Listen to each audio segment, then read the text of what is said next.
எங்களுடைய மக்கள் ஒரு தேர்தலை எப்படி பார்ப்பார்கள் என்றால் 5 வருஷத்துக்கு வருகின்ற ஒரு விடயம். இந்த வருஷம் நாங்கள் ஒரு கட்சிக்கு வாக்களிப்போம், அந்த கட்சிக்குள்ளே இருக்கக்கூடிய நபர்களுக்கு வாக்களிப்போம், அவர்கள் எப்படி செயலாற்றுகிறார்கள் என்பதை 5 வருஷமாக இருந்து பார்ப்போம். அந்த 5 வருஷத்தில் அந்த நபர்கள் சரியான வகையில் செயல்படாவிட்டால் அவர்களை மாற்றுவோம், அடுத்த தேர்தலில் நாங்கள் மாற்றுவோம். இல்லை அந்த கட்சியே பிறகுபடுதாண்டால் அந்த கட்சியை நாங்கள் தோற்கடித்து இன்னொரு கட்சிக்கு வாய்ப்பை கொடுப்போம். அதுதான் வளமையாக தமிழ் மக்கள் மட்டுமல்ல, உலகத்தில் இருக்கக்கூடிய அத்தனை மக்களும் அப்படிப்பட்ட ஒரு அணுகுமுறையை தான் தேர்தல் தொடர்பாக வைத்திருப்பது வழக்கம். ஆனால் தமிழ் மக்களை பொறுத்தவரையிலே ஆகஸ்ட் மாதம் 5ஆம் தேதி நடைபெற போகின்ற இந்த பாராளுமன்ற தேர்தல் அவ்வகையான ஒரு தேர்தல் அல்ல.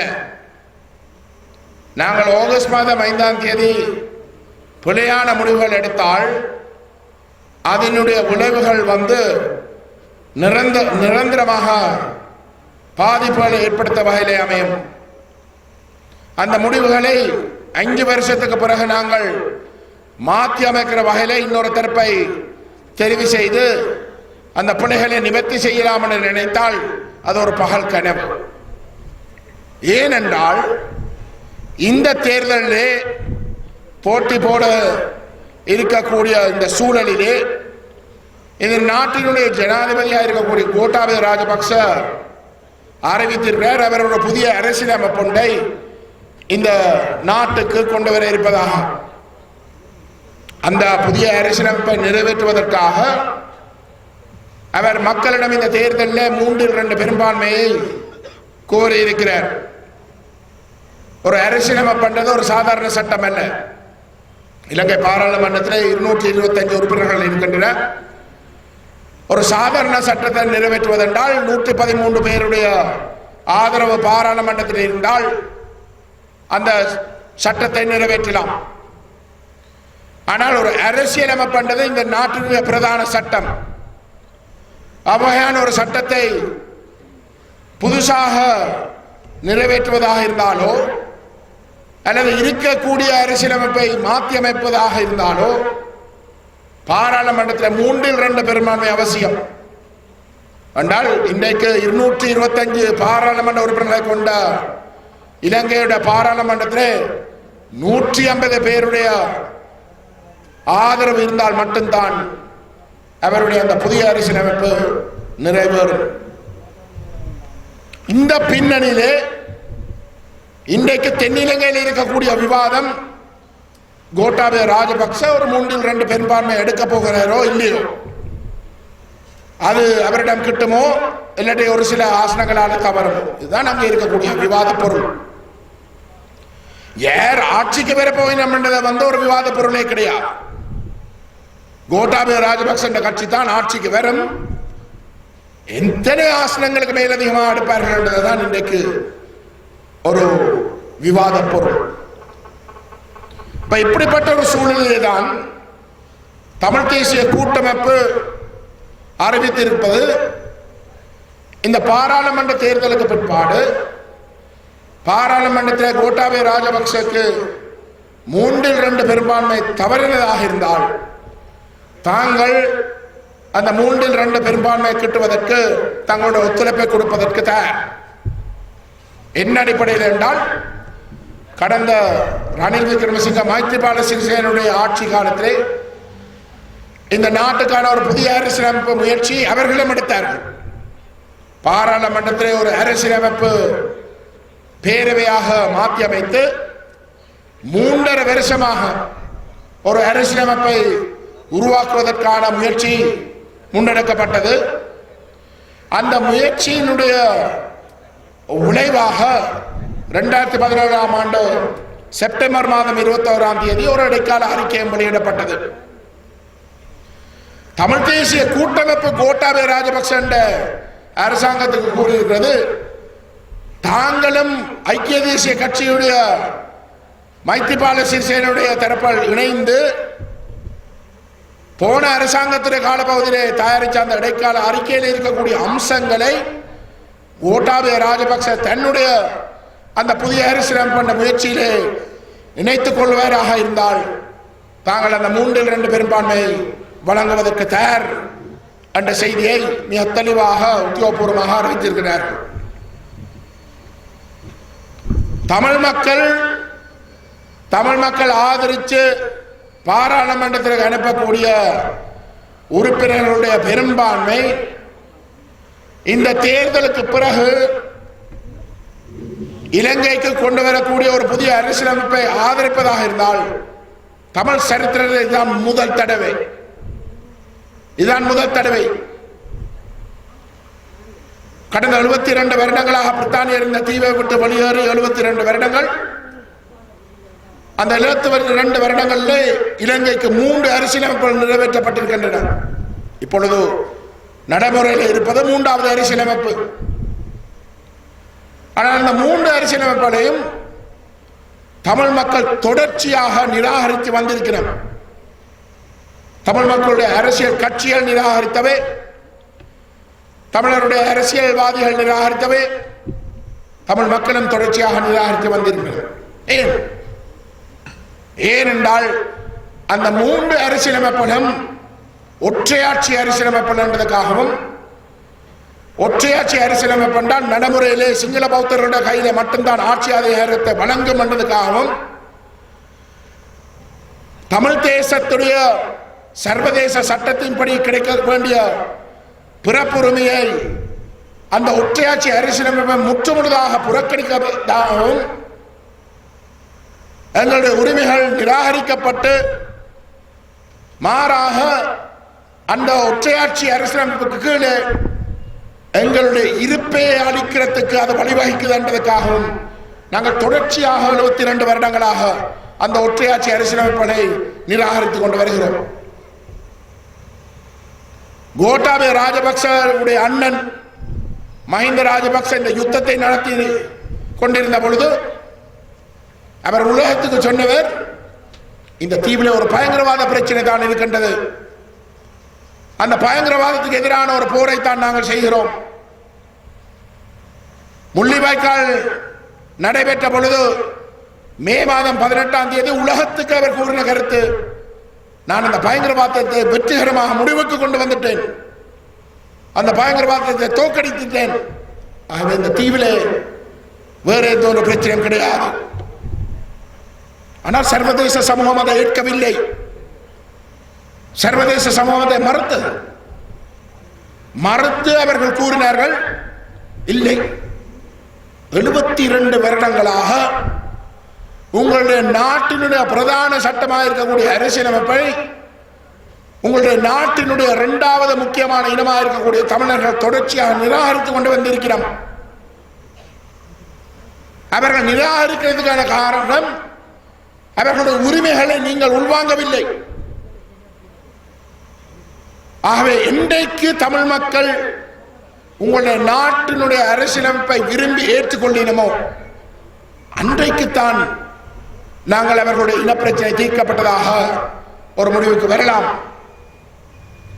சர்வதேச சமூகம் வெறுமனே இதை கோட்டாபய ராஜபக்சவுக்கும் அவருடைய அண்ணன் மஹிந்த ராஜபக்சவுக்கும் வாய் மூலமாக கூறின கருத்து மட்டுமல்ல, உங்களுக்கு தெரியும், சுவிட்சர்லாந்து நாட்டிலே ஜெனீவா நகரத்திலே 2012ஆம் ஆண்டிலிருந்து ஒவ்வொரு வருஷமும் இலங்கை தொடர்பாக ஐக்கிய நாடுகள் சபையுடைய மனித உரிமை பேரவையிலே தீர்மானங்கள் நிறைவேற்றப்பட்டுக் கொண்டு வருகின்றன. அந்த தீர்மானத்திலே சொல்லப்பட்டிருக்கின்றது, இலங்கையில இருக்கக்கூடிய அனைத்து மக்களும் ஏற்றுக்கொள்ளக்கூடிய ஒரு அரசியலமைப்பு நிறைவேற்றப்படணும் அல்லது இருக்கிற அரசியலமைப்பு மாற்றி அமைக்கப்பட வேண்டும். சர்வதேச சமூகத்தின் பார்வை எங்கள் மீது இருக்கின்றது, அவர்களுடைய கவனம் எங்கள் மீது செலுத்தப்படுகின்றது. இப்படிப்பட்ட ஒரு சூழலிலே கடந்த 10 வருஷமாக நம்முடைய மக்கள் ஏகோபித்த ஆதரவை வழங்கி வந்த தமிழ் தேசிய கூட்டமைப்பு தமிழ் சரித்திரத்தில் முதல் தடவையாக அறிவித்திருக்கிறது, தாங்கள் அந்த புதிய அரசியலமைப்புக்கான இடைக்கால அறிக்கை கோட்டாபய ராஜபக்ச உள்வாங்கினராக இருந்தால் தாங்கள் அந்த ஆதரவை வழங்குறதுக்கு தயார்.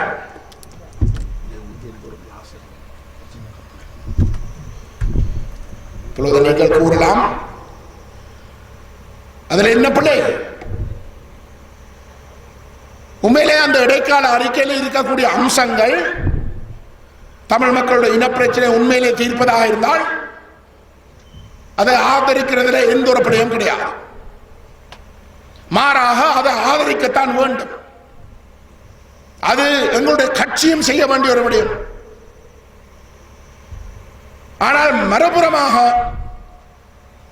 அந்த இடைக்கால அறிக்கையில் இருக்கக்கூடிய அம்சங்கள் கடந்த 72 வருடங்களாக என்னென்ன காரணங்களுக்காக நாங்கள் அந்த அரசியலமைப்புகளை நிராகரித்து வந்தோமோ அதே விடயங்களைத்தான் இந்த 4வது தடவையும் அந்த அரசியலமைப்பு வலியுறுத்த போவது என்றால், அப்படிப்பட்ட ஒரு அரசியலமைப்பை நாங்கள் ஆதரிப்பதாக இருந்தால் அது இந்த இனத்துக்கு செய்யக்கூடிய மிகப்பெரிய துரோகம். அதுக்கு ஒரு வேறு வார்த்தை கிடையாது. அது ஒரு இன துரோகம். அப்படின்னா நாங்கள் ஆராய்ச்சி செய்து பார்க்க வேண்டும். இந்த கூட்டமைப்பு கூறுகின்ற இந்த இடைக்கால அறிக்கையில உண்மையில என்ன இருக்கின்றது? அதில் சொல்லப்பட்டிருக்கின்றது, இலங்கை ஒரு ஏக்கிய ராஜ்யம். அது ஒரு சிங்கள சொல். இந்த ஏக்கிய ராஜ்யம் என்ற சொல் கடந்த 3 அரசியலமைப்புகளில் 72 வருடங்களாக இந்த நாட்டிலே நிறைவேற்றப்பட்டு இருக்கின்ற 3 அரசியலமைப்புகளையும் அந்த ஏக்கிய ராஜ்யம் என்ற சொல் தான் பதிவு செய்யப்பட்டிருக்கின்றது. எந்த ஒரு வித்தியாசம் கிடையாது.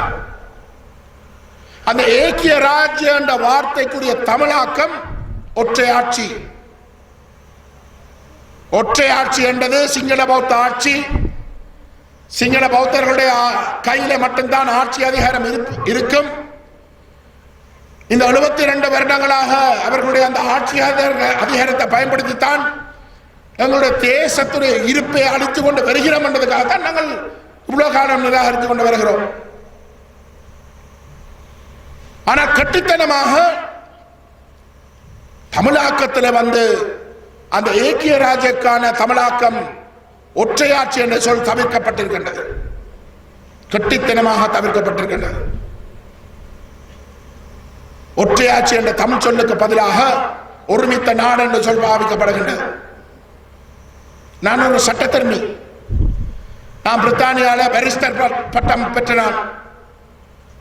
நான் இந்த அரசியலமைப்பு சட்டத்தை வந்து கூடுதலாக அக்கறை கொண்டு படித்தேன். அப்ப இந்த ஒருமித்த நாடு என்ற வார்த்தையை நான் பார்த்த உடனே என்ற ஞாபகத்துக்கு அப்படிப்பட்ட வார்த்தை சட்டத்தில் வந்து இருக்கின்றதே எனக்கு தெரியவில்லை. 25 வருஷத்துக்கு முதல் படித்த சட்டம் சிலருடைய நான் மறந்து விட்டேனோ என்ற நினைப்பிலே நான் சட்ட புத்தகங்களை மீண்டும் படித்தேன். அப்படி ஒரு வார்த்தை கிடையாது. சட்டத்திலே ஒருமித்த நாடு என்ற வார்த்தைக்கு அர்த்தம் கிடையாது. சரி, பேச்சுக்கு நாங்கள் சொல்லுவோம், நாங்கள் ஒருமித்த நாடு அல்ல.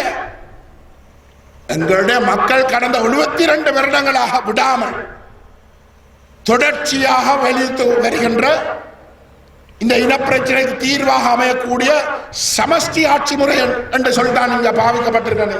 சும்மா விவாதத்துக்கு சொன்னோம். இல்லாட்டி அதை தாண்டியும் நாங்கள் சொன்னோம். அதிலே எழுதப்பட்டிருக்கின்ற வந்து தனி தமிழீழம், தமிழனுக்கு தனி நாடு. எந்த ஒரு பிரயோசனம் கிடையாது. தமிழ்ல நீங்கள் என்னத்தை எழுதினாலும் அதுல ஒரு பிரயோசனம் கிடையாது. ஏன்?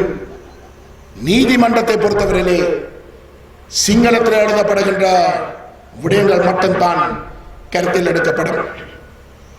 நீங்கள் தமிழாக இருக்கலாம், ஆங்கிலமாக இருக்கலாம், நீங்கள் விரும்பினதை எழுதலாம். ஆனால் அதனுடைய பெருமதி பூஜ்யம்.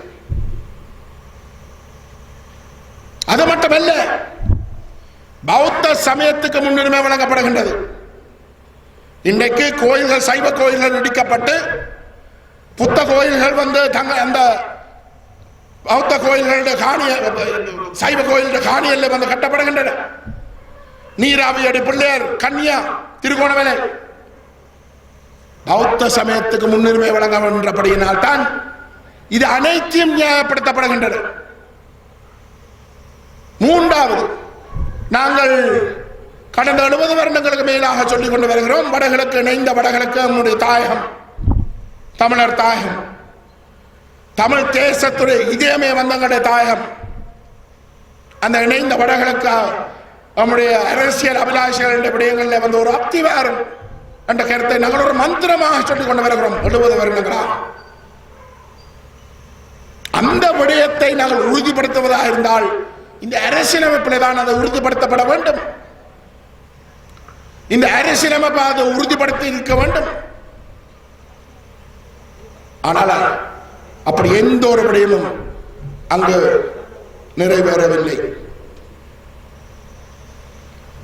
கடந்த 72 வருடங்களாக நாங்கள் என்னென்ன காரணங்களுக்காக அந்த கடந்த 3 அரசியலமைப்புகளை நாங்கள் நிராகரித்து வந்தோமோ அதே பிழைகள், அதே துரோகங்கள் இந்த இடைக்கால அறிக்கையிலும் இருக்கின்றன.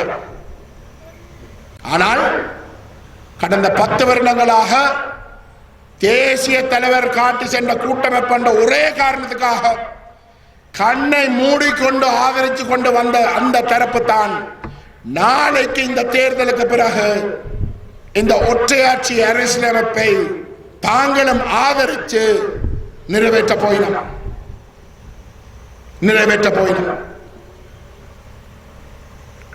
நாங்கள் இந்த ஆதரிச்சத பிறகு இலங்கை தீவில் தமிழருக்கு ஒரு இனப்பிரச்சனை இருக்கின்ற பேச்சுக்கு இடமில்லாமல் போகின்றது.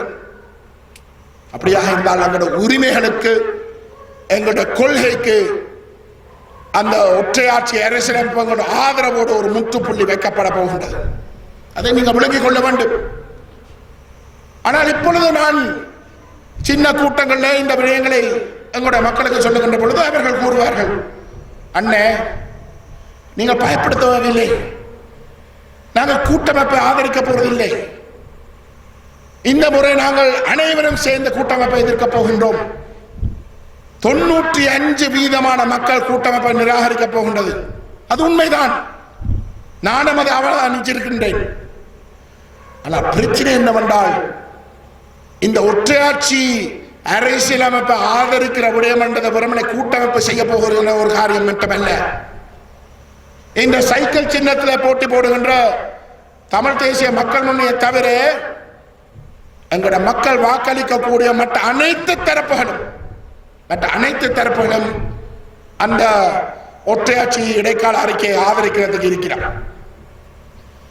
இன்றைக்கு திரு விக்னேஸ்வரன் அவர்கள் தான் ஒரு மாற்று என்று கூறி மக்கள் மன்றத்திலே வாக்குகளை பெற முயற்சிக்கிறார். அவர் மக்கள் மன்றத்தில் கதைக்கிற பொழுது அவர் சொல்றார், தாங்கள் ஒரு நேர்மையான அமைப்பு, அதே போல அந்த சைக்கிள் காரனும் நேர்மை, அதை சொல்றார். அவையும் சரிதான். ஆனா தங்களுக்கு வாக்களிக்காங்க, அந்த சைக்கிள் காரருக்கு போடாங்க. ஏன்? முதிர்ச்சி இல்லையா? சின்னப்படியால் முதிர்ச்சி இல்லை. கொஞ்சம் தங்கச்சி நேரம் இருக்கிறோம், அவைக்கு நீங்க வாக்களிக்காங்க. 83 வயதுடைய விக்னேஸ்வரன் அவர்களுக்கு தான் முதிர்ச்சி இருக்கு. விக்னேஸ்வரன் அரசியலுக்குள்ளே 2013ஆம் ஆண்டு கூட்டமைப்பு இந்தியாவில் இருந்து இறக்குமதி செய்து ஆட்சி வடமாகாண முதலமைச்சராக தெரிவு செய்யப்படுற தமிழ் தேசிய மக்கள் முன்னணி 2010ஆம் ஆண்டு பிப்ரவரி மாதம் தமிழ் தேசிய கூட்டமைப்பு இந்த இனத்துக்கு துரோகம் அளிக்க போகுது, தமிழ் தேசிய கூட்டமைப்பு ஒற்றையாட்சிக்குள்ள அரசியல் அபிலாஷைகளை முடக்க போகிற அந்த கருத்தை கூறி 10 வருடங்களுக்கு மேலாக இருந்த பாராளுமன்ற பதவிகள் அனைத்தையும் தூக்கி எறிஞ்சு எங்களுடைய மக்கள் 2010ஆம் ஆண்டு இயக்கம் காட்டி சென்ற கூட்டமைப்பு என்ற ஒரு மாயைக்குள் சிக்கப்பட்ட இந்த காலகட்டத்தில் ஒரு போதிலும் எங்களுடைய மக்கள் எங்களுக்கு வாக்களிக்க போறதில்லை என்று தெரிஞ்சு கொண்டு இல்லை, உண்மையை சொல்ல வேணும், 2010ஆம் ஆண்டு நாங்கள் உண்மையை எங்கட மக்களுக்கு சொல்ல தொடங்கினால் தான் 2020ஆம் ஆண்டிலாவது எங்கட மக்களுக்கு இந்த உண்மைகள் விளங்கும். அவை இருந்த பதவியை தூக்கி எறிந்து நாங்கள் தமிழ் தேசிய கூட்டமைப்பு தொடர்பாக இருக்கிற பிள்ளைகள் அனைத்தையும் எங்கட மக்கள் மட்டத்தில் அம்பலப்படுத்திக் கொண்டு வருகிறோம். 10 வருஷமாக நாங்கள் சுட்டி காட்டிக் கொண்டு வருகின்ற ஒரு விடயமாவது நாங்கள் பொய்ய சொன்னோமோ என்பதை எவராலும் நிரூபிக்கலாம் என நிரூபிக்கட்டும். ஒருபோதிலும் இல்லை. நாங்கள் தனிநபர் தாக்குதல்களை செய்வதில்லை, மற்றவர்களை கேலிப்படுத்துவதில்லை. முன்வைக்கிற விமர்சனங்கள் அத்தனை கொள்கை சார்ந்த விமர்சனங்கள் மட்டும்தான். இந்த இனத்துக்கு செய்கிற அநியாயங்களை முன்கூட்டியே 10 வருஷமாக விடாமல் எங்கட மக்கள் தொடர்ந்து மங்களை நிராகரித்து வந்தாலும் கூட விட்டு ஓட இல்லை. உங்களோட இருந்து 10 வருஷமா நாங்கள் சுட்டி காட்டிக் கொண்டு வருகிறோம். விக்னேஸ்வரன் ஐயா 2013 இந்தியாவில் இருக்கிற ஒரு ஆசிரமத்தில் இருந்து இறக்குமதி செய்யப்படுற சரி கொண்டு வந்ததுக்கு பிறகு தமிழ் தேசிய கூட்டம் கூட வடமாகாண முதலமைச்சராக தெரிவு செய்யப்பட்டதுக்கு பிறகு 1.5 வருஷமாக இந்த சம்பந்தனும் சுமந்திரன் சொன்ன கருத்தை தான் அவர் வலியுறுத்தார். 3 தடவை மாகாண சபையில இனப்படுகொலை தீர்மானம் கொண்டு வரப்பட்ட பொழுது திரு சம்பந்தனுடைய சுமந்திரனுடைய கருத்தை கேட்டு அந்த இனப்படுகொலை தீர்மானத்தை தோற்கடித்தது விக்னேஸ்வரன் அவர்கள்.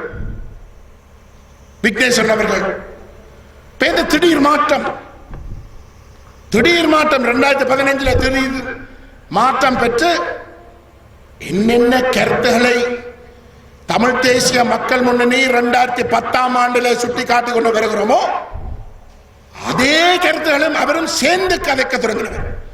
புதுசாக ஒன்றுமே கதைக்கவில்லை.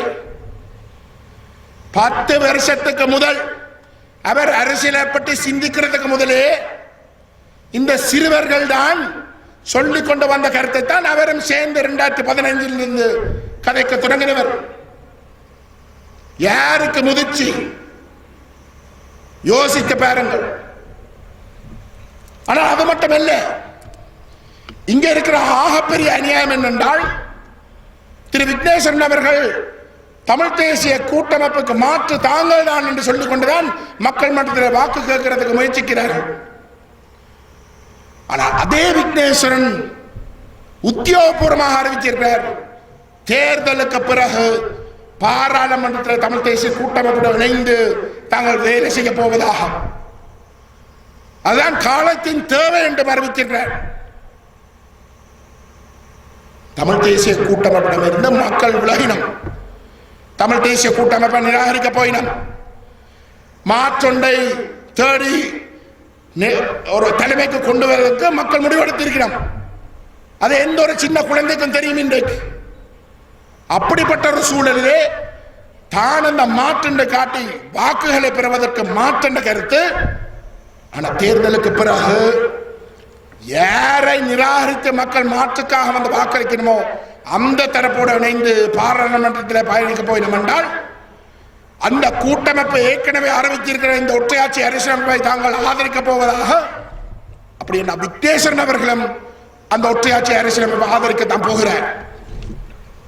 இது வெறுமனே அவர் கூட்டமைப்போடு சேர்ந்து பயணிக்க போவதாக அறிவித்ததற்காக நான் சொல்லுகிறது மட்டுமல்ல. போன ஜனாதிபதி தேர்தல் நடைபெற்ற பொழுது பல்கலைக்கழக மாணவர்கள் ஒரு முயற்சி எடுத்தவை 6 கட்சிகளை கொண்டு நாங்கள் இந்த ஜனாதிபதி தேர்தலில் இந்த வேட்பாளரிடம் ஒரு பொது நிலைப்பாட்டோடு முன்வைக்க வேண்டும் என்பதற்காக ஒரு முயற்சியை மேற்கொண்டவை. அந்த இடத்துல தமிழ் தேசிய மக்கள் முன்னணி ஒரு கோரிக்கையை சேர்க்க வேண்டும் என்று கேட்டுக்கொள்வது என்ன, இந்த ஒற்றையாட்சி இடைக்கால அறிக்கையை, புதிய அரசியலமைப்புக்கான ஒற்றையாட்சி இடைக்கால அறிக்கையை நாங்கள் அனைவரும் சேர்ந்து அதை நிராகரிக்க வேண்டும் என்று கேட்கிறோம். அதுக்கு தமிழ் தேசிய கூட்டமைப்பு மறுத்தது.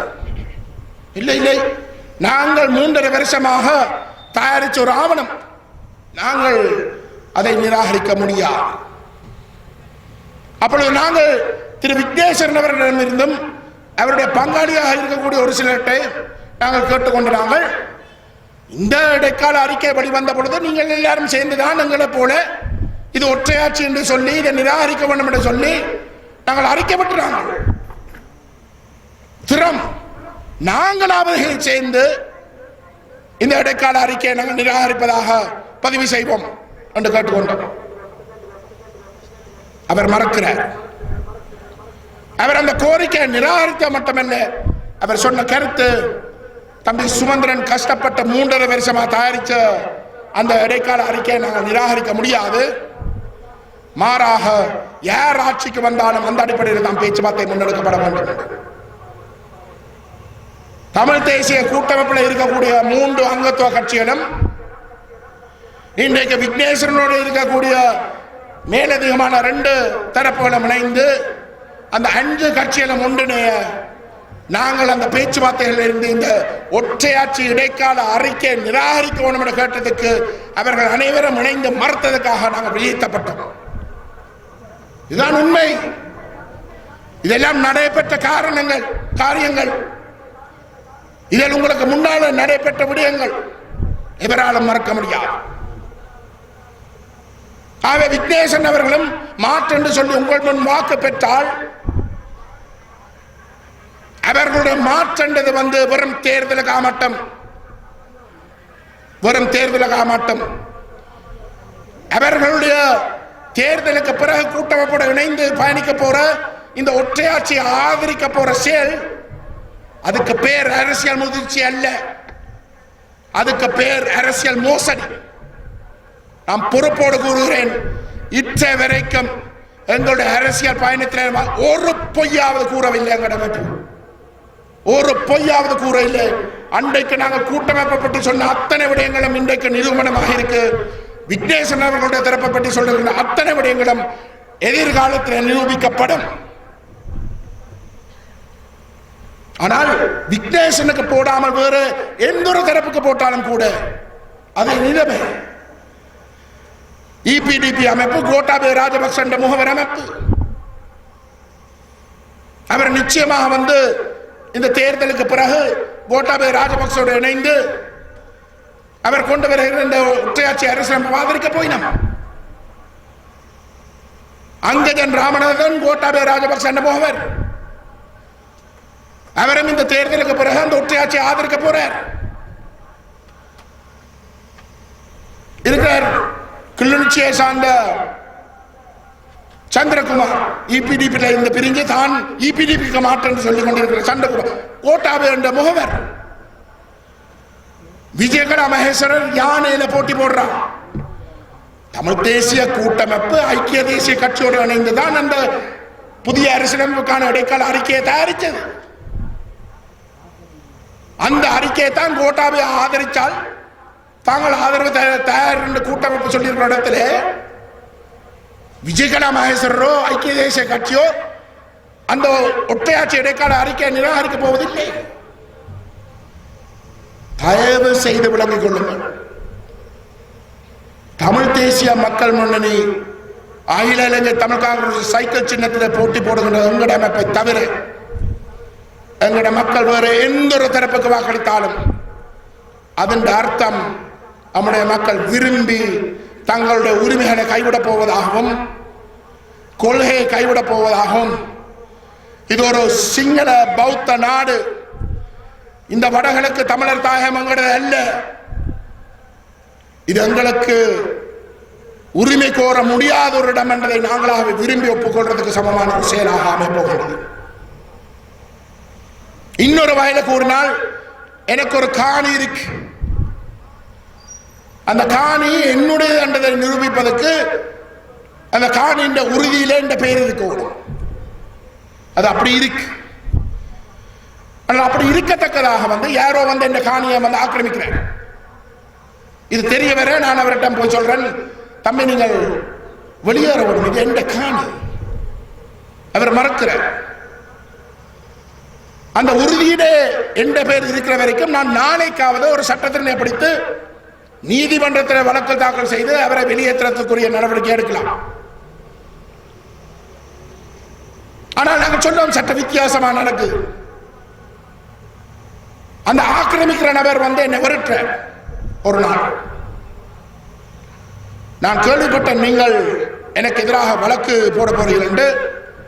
போடுங்கள், நீங்க போட்டுறீங்கன்னா உங்களோட குடும்பம் உயிரோட இருக்கா, விரட்ட. நான் பயத்திலே அந்த தம்பியை கூப்பிட்டு சொல்றேன், தம்பி இருங்கள், இந்த காணியை நீங்களே வச்சிருங்கள் என்று அந்த உரித்தை நானாவே அவரிடம் எழுதி கொடுக்கிறேன். 20 வருஷத்துக்கு பிறகு இந்த பிள்ளை என்னிடம் கேட்குது, அப்பா நான் அந்த பிறந்து வளர்ந்த காணிக்கு திரும்பி போக விரும்புகிறேன், தயவு செய்து என்னை அங்க கூட்டிக் கொண்டு போகுங்கள். ஆனா என்னுடைய பிள்ளைக்கு நான் கைவிரிக்க வேண்டியிருக்கு. ஏன்? 20 வருஷத்துக்கு முதல் நான் விரும்பி என்னுடைய உரித்தை மட்டுமல்ல, என்னுடைய பிள்ளைண்ட உரித்தை மட்டுமல்ல, அவன் பிள்ளைகளுடைய உரித்தையும் எதிர்கால உரித்தையும் நான் விரும்பி நானாவே விரும்பி வேறு எழுதி விட்டுட்டேன். இன்றைக்கு நாங்கள் விரும்பி எங்களோட உரித்தை கைவிடுறோமோ அந்த உரித்தை பற்றி அதுக்கு பிறகு பேசுறதுக்கு இடமே கிடையாது. ஆகஸ்ட் மாதம் 5ஆம் தேதி எங்களுடைய மக்கள் இந்த தமிழ் தேசிய மக்கள் முன்னணியாக சைக்கிள் சின்னத்துக்கு வாக்களிக்காமல் வேற எந்த தரப்புக்கு வாக்களித்தாலும் நாங்களாகவே விரும்பி எங்களுடைய உரிமைகளை கைவிடுறோம் என்ற செய்தியை உலகத்துக்கு கொடுக்க போறோம் என்பதை நீங்கள் விளங்கி கொண்டு உங்களுடைய வாக்குகளை பயன்படுத்த வேண்டும். அதுக்கு பிறகு இந்த நாட்டிலே தமிழனுக்கு ஒரு உரிமை இருக்கின்ற பேச்சுக்கு இடமில்லாமல் போக போகின்றது. நாங்கள் இந்த உரிமைகளை கைவிடுறதுக்கு தயார் என்றால், இந்த கொள்கையை கைவிடுறதுக்கு தயார் என்றால் 32 வருடங்களுக்கு முதலே நாங்கள் செய்திருக்கலாமே. ஆயுதமே இங்கு போராடி இருக்க வேண்டிய தேவையில்லை, உயிர் தியாகம் செய்திருக்க வேண்டிய தேவையில்லை, இவ்வளவு சொத்துகள் அழிந்து போயிருக்க தேவையில்லை. சரி, அதை விடுங்க. இந்த முள்ளிவாய்க்கால வந்த கடைசி கட்டங்கள் எங்கட போராளிகள் வந்து தங்களோட உயிர் கூட முக்கியம் என்று நினைச்சிருந்தால் சிறண்ட பண்ணிருக்கலாம். இதோ நான் எங்கட கொள்கையை போராட்டத்தை கைவிடுறேன், எனக்கு உயிர் தான் கூட முக்கியம் என்று சொல்லி அவர்கள் சிறண்ட பண்ணிருக்கலாம். ஆனால் செய்ய ஏன் உயிருக்கும் விட உரிமை உயிரோடு இருக்கணும். அந்த உரிமை உயிரோடு இருந்தால்தான் இன்றைக்கு என்னால வந்து என்ற உரிமைகளை பெற முடியாமல் இருந்தாலும் கூட நாளைக்காவது என்ற பிள்ளைகளோ என்ற பிள்ளைகளோ மாறி வருகின்ற எங்களுக்கு சாதமாக வரக்கூடிய சர்வதேச சூழலை பயன்படுத்தி அந்த உரிமைகளை நாங்கள் அண்டையாவது பெற்றுக்கொள்ளக்கூடியதாக இருக்கும். முள்ளிவாய்க்காலில் வந்த தமிழர்கள் உரிமை போராட்டம் தோற்கடிக்கப்படவில்லை. ஏன்? உரிமை உயிரோடு இருக்கு, உரிமையை விட்டுக் கொடுக்கவில்லை. அதனால்தான் நாங்கள் கூறுகிறோம் எங்களோட போராட்டம் மௌனிக்கப்பட்டது. ஆனால் ஆகஸ்ட் மாதம் 5ஆம் தேதி எங்களோட மக்கள் இந்த தமிழ் தேசிய மக்கள் முன்னணி சைக்கிள் சின்னத்தில் போட்டி போடுகின்ற எங்களுடைய அமைப்புக்கு வாக்களிக்காமல் வேறு எந்த ஒரு தரப்புக்கு வாக்களித்தாலும் அன்றுதான் எங்களுடைய உரிமை போராட்டம் தோற்கடிக்கப்படும். இன்றைக்கு எங்களுடைய அமைப்பை குறிவைத்து அனைத்து தரப்புகளும் தாக்கிக் கொண்டிருக்கிறார். திருகோணமலையிலே திரு சம்பந்தன் எங்களுடைய ஒரு வேட்பாளரை பறித்தார், எங்களுடைய கட்சியை உடைத்தார். தேர்தல் அறிவித்த சூழலிலே பட்டியல் தாக்கல் செய்யப்பட்டதுக்கு பிற்பாடு எங்களுடைய வேட்பாளரை வந்து காசு கொடுத்து வேண்டினவர். ஏன் வேண்டினவர்? அவருடைய மாவட்டம் இன்றைக்கு பறி போய் கொண்டிருக்கு. யாரால பறி போய் கொண்டிருக்கு? பேரினவாத சக்திகளால பறி போய் கொண்டிருக்கு. இன்றைக்கு அந்த பேரினவாத சக்திகள் அந்த திருகோணமலை மாவட்டத்தில் போட்டி போடுகின்ற இருக்கு. அந்த பட்டியலில் தமிழ் உறுப்பினர்களும் போட்டி போடுகின்றனர். ஏனப்பா நீங்கள் அவர்களோடு தீர்க்கலாமே, ஏன் நீங்கள் போய் சிங்கள கட்சியில வந்து போட்டி போடுறீங்க? அவைதானே எங்களை குடியேற்றங்களை நடத்தி எங்களுடைய சொந்த தாயக தலைநகரில் வந்தங்களை சிறுபான்மையிலாக மாற்றி இருக்கிறோம். தயவு செய்து நீங்கள் இந்த மாபெரும் துரோகத்தை செய்யாதீர்கள் என்று அந்த கட்சியல்ல போட்டுகின்ற தமிழ் உறுப்பினர்களை வழியில் எடுத்திருக்கலாமே. இல்லை, அவரை பொறுத்தவரை எதிரி அல்ல. இந்த கொள்கையோட உறுதியாக இருக்கக்கூடிய நாங்கள் தான் அவருக்கு எதிரி. நாங்கள் தான் எதிரி. தமிழ் தேசியம் பேசிக் கொண்டிருக்கிற சம்பந்தன் அவர்களுக்கு தமிழ் தேசிய மக்கள் முன்னணி தான் எதிரி. ஏன்? கொள்கையில விட்டுக் கொடுக்க இயலாதபடியா, தயார் இல்லாதபடியா. அது ஒரு புறம். இப்பொழுது தென் தமிழ் தேசத்தில் வந்து கோட்டாபய ராஜபக்ச எத்தனையோ ஒட்டுநிழல் கூலிப்படைகள் கருணா பிள்ளையன் என்று சொல்லி எங்கட வேட்பாளரை விரட்டி கொண்டிருக்கிறோம். நானும் எங்களுடைய கட்சியுடைய செயலாளரும் கடந்த 5 நாட்களாக வந்து தென் தமிழ் தேசத்தில் இருந்தாங்க. படு மோசமான நிலைமை. வேட்பாளரை விரட்ட மட்டுமில்லை, செயற்பாட்டாளர்களை வந்து விரட்டி கொண்டிருக்கிறார். பழைய பழக்கங்கள் எல்லாம் திரும்ப தலை தூக்கி வெறியாடு. இதான் நிலைமை. நாங்கள் தான் இந்த அனைத்து தரப்புகளுடைய எதிரி. ஏன்? ஒருபுறம் சர்வதேச வல்லரசுகள் தமிழ் அரசியலை தங்களுடைய தேவைக்காக பாவிக்க விரும்புகிற தரப்புகளுக்கு எடுபடிகளாக செயல்பட தயார் இல்லாத நாங்கள் எதிரி. இன்னொரு புறம் இது ஒரு சிங்கள பௌத்த நாடு, தமிழன் நீங்க உரிமை கூறக்கூடாது என்று சொல்லக்கூடிய சிங்கள பௌத்த தேசியவாதத்துக்கும் நாங்கள் எதிரி. தயவு செய்து நீங்கள் உங்களுடைய கடமையை சரியான வகையில் விளங்கிக் கொள்ள வேண்டும். ஆகஸ்ட் மாதம் 5ஆம் தேதி ஒரு சாதாரண தேர்தல் அல்ல. இந்த ஆகஸ்ட் மாதம் 5ஆம் தேதி உங்களுடைய கையில் இருக்கிற ஒரு முடிவு. இந்த இனத்துடைய உரிமைகளை நீங்கள் ஒரு முற்றுப்புள்ளிக்கு கொண்டு வரப் போகிறீர்களா, அல்லது இந்த இனத்துடைய உரிமைகளை நீங்கள் தொடர்ந்தும் உயிரோட வச்சிருக்க போகிறீர்களா? இன்றைக்கு நாங்கள் எங்களுடைய உரிமைகளை பெற முடியாவிட்டாலும் கூட நாளைக்காவது நாங்கள் போராடி இந்த உரிமைகளை பெறக்கூடிய ஒரு வாய்ப்பை நாங்கள் தக்க வைக்க போறோமா, இல்லாட்டி ஒரு முழுமையான முற்றுப்புள்ளிக்கு கொண்டு வர போகின்றோமா? அந்த பொறுப்பை நீங்கள் ஏற்று இந்த உண்மைகளை இந்த வரக்கூடிய 7 நாட்களுக்குள்ளே உங்களுக்கு தெரிஞ்ச அத்தனை தமிழரிடம் கொண்டு போய் சேர்க்க வேண்டும். தமிழ் தேசத்தில் இருக்கக்கூடிய ஒவ்வொரு தமிழனுக்கும் இந்த உண்மைகள் தெரிஞ்சிருக்க வேண்டும். தமிழ் தேசத்தில் இருக்கக்கூடிய ஒவ்வொரு தமிழனுக்கும் இந்த உண்மை தெரிஞ்சிருந்தால் மட்டும்தான் நாங்கள் இந்த மாபெரும் சதியை முறியடிக்கலாம். அந்த பொறுப்பை, அந்த கடமையை நீங்கள் சரியான முறையிலே ஏற்றுக்கொண்டு செயலாற்ற வேண்டும் என்று கேட்டுக்கொண்டு இந்த வாய்ப்பை தந்ததற்காக நன்றி கூறி விடைபெறுகிறேன். வணக்கம்.